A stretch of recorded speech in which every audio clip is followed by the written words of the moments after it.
Already हमारे syllabus में इतनी सारी एक्स्ट्रा चीजें, मतलब इतनी सारी चीजें हैं, तो जबरदस्ती है ना बेटा, आप एक्स्ट्रा पढ़ने के चक्कर में रेलिवेंट चीजों को मत छोड़ना। ये मैं आपको बायो और केमिस्ट्री दोनों के लिए बता रहा हूं, इवन इन फिजिक्स ऑल्सो।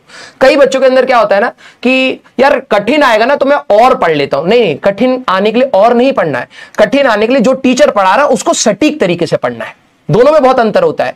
कुछ बच्चे गलत डायरेक्शन में निकल जाते हैं, और खासकर नीट में ऐसा होता है, मैंने देखा है।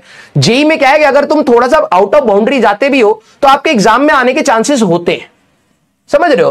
क्योंकि एडवांस का पेपर ऐसा होता है कि जहां पर थोड़ा सा कठिनाई लेवल होती है, तो आपको थोड़ा सा कंफर्ट जोन से बाहर सोचने की आदत होनी चाहिए, अदरवाइज आप एग्जाम में पैनिक करने लगोगे। यार ये कैसा सवाल है, ये तो होएगा ही नहीं, ये तो वो, कमियां निकलने लगती हैं। आप में है थोड़ा सा, आपका भी बैंडविड्थ होना चाहिए, लेकिन इतना बैंडविड्थ नहीं कि आप बिल्कुल आउट ऑफ सिलेबस जाकर के पढ़ रहे हो और आपको हमेशा ऐसा लगेगा आप बहुत अच्छा पढ़ रहे हो। बिलीव मी, आपको कभी ऐसा नहीं लगेगा कि आप खराब पढ़ रहे हो। लेकिन बात यह है, वो इंपैक्ट आपको फील होगा एग्जाम में। जिस चीजों को वो पूछ रहा है एग्जाम, आपने शायद उस पर उतना समय नहीं लगाया, तो वो चीज इतनी स्ट्रांग नहीं हुई। आपने एक्स्ट्रा बहुत कुछ पढ़ रखा है, आप डॉक्टर बन गए भैया 11वीं 12वीं में, क्या फायदा होगा जब एग्जाम ही क्लियर नहीं होगा? तो एग्जाम की रेलिवेंसी के हिसाब से भी हमें देखना है। तो नो डाउट होता है, लेकिन हमें कोई काम नहीं है, जरूरत नहीं पड़ेगी। इसका एरिया हमें ध्यान रखना है।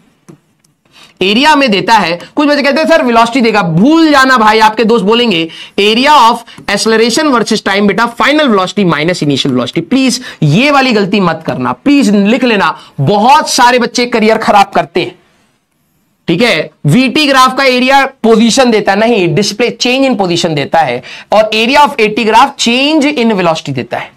अभी एरिया के बारे में हम कुछ बात नहीं करेंगे, तो सर स्लोप की बात करें, हमें